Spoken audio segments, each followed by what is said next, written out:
That hearing between Senator Chris Van Hollen and Secretary Marco Rubio wasn't just another political argument, it was a moral confrontation disguised as a policy debate. What unfolded inside that Senate chamber wasn't about scoring points, it was about defining what kind of nation America chooses to be in the 21st century. Senator Van Hollen's words carried the weight of frustration, not just at one man, but at a pattern of leadership that equates strength with cruelty and diplomacy with denial.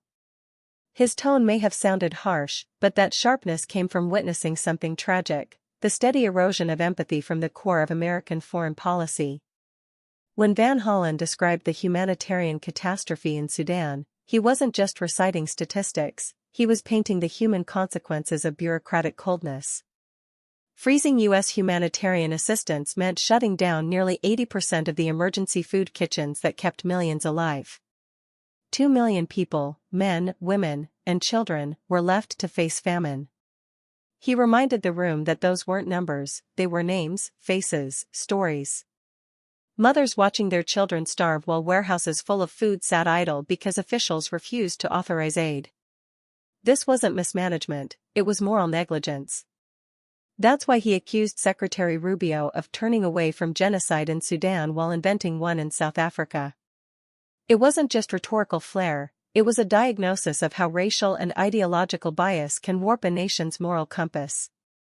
When refugee systems are twisted to fast-track certain applicants while shutting the door on others based on skin color or political preference, it's not policy, it's a betrayal of the founding promise that America is a refuge for the persecuted, not a sanctuary for the favored. Democrats have long believed that compassion isn't a political weakness, it's the truest expression of strength. You don't abandon the desperate and call it leadership, you stand up for them, even when it's inconvenient.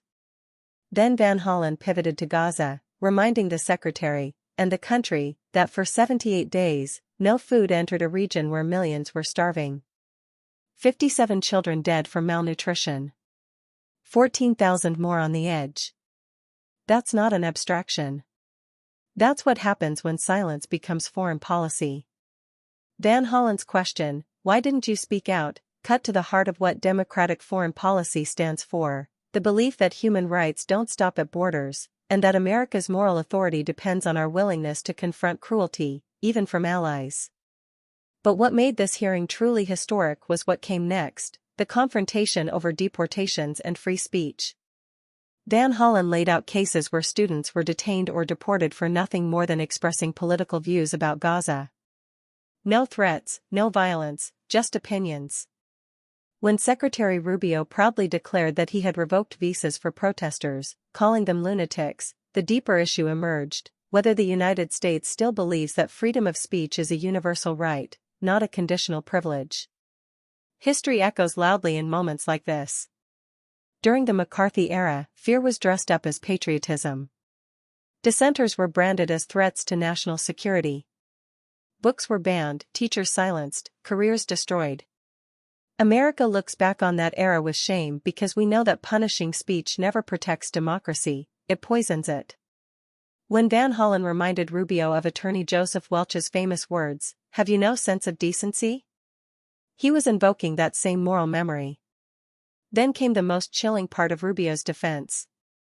He said no court can tell him how to conduct foreign policy, no judge can order him to share communications with foreign leaders.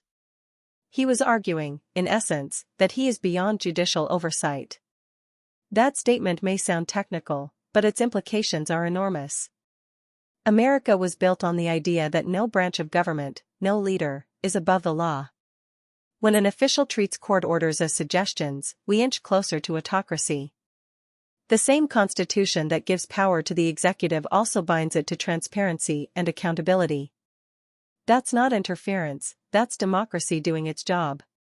Van Hollen's outrage wasn't partisan, it was constitutional.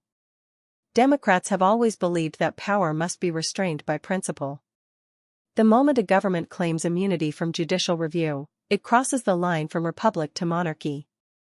And when that happens, the only defense left is the vigilance of ordinary citizens.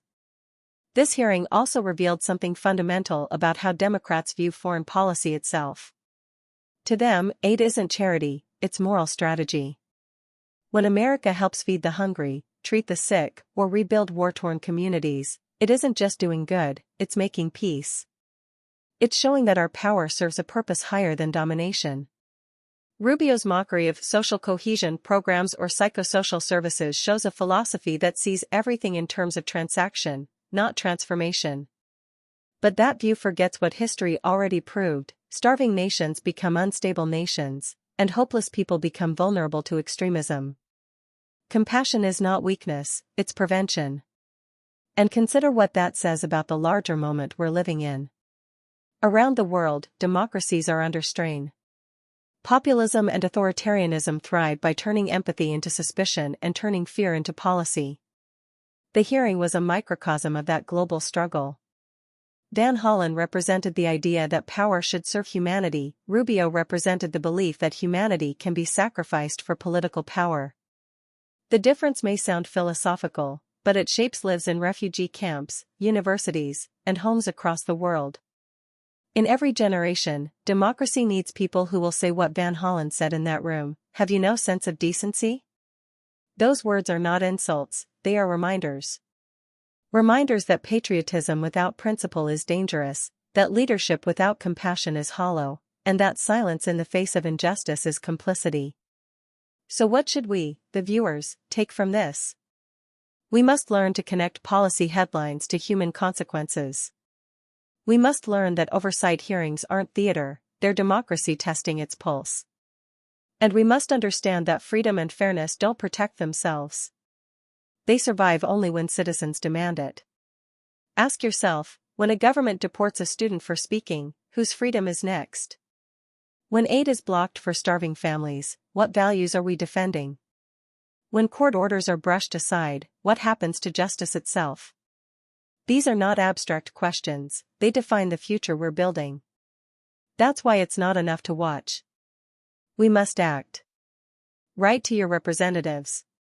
Ask where they stand on humanitarian aid, on refugee protections, on free speech. Support organizations that defend civil liberties and feed the hungry. Vote for leaders who understand that moral courage is not measured in how loud they shout, but in how much humanity they protect. Because in the end, the choice between Van Hollen's questions and Rubio's answers is the choice between two Americas, one that still believes its strength comes from empathy and law, and another that mistakes cruelty for courage. The power of this hearing lies in its lesson: democracy isn't a spectacle, it's a shared responsibility. Stay informed. Speak up. Hold leaders accountable. Because when we let decency become optional, freedom won't be far behind.